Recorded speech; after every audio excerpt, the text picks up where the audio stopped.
जे रावी विच पानी कोई नहीं ते अपनी कहानी कोई नहीं, जे संग बेलियार कोई ना ते किसनू सुनानी कोई नहीं।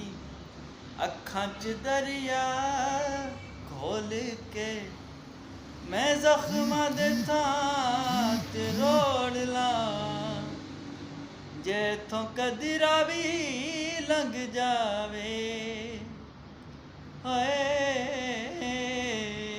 दररी दरा।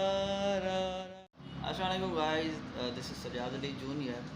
और मेरे एक बहुत प्यारे भाई हैं छोटे, सरफराज अली, जिनका एक यूट्यूब चैनल है।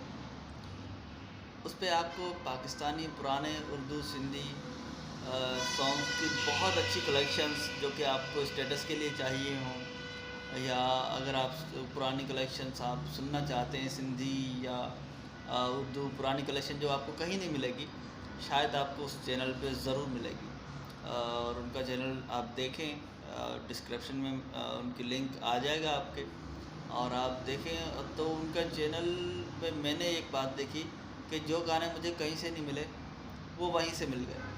तो इल्तिजा यही है कि उनका चैनल सब्सक्राइब भी करें और अच्छा अच्छा सुने और अच्छा अच्छा लोग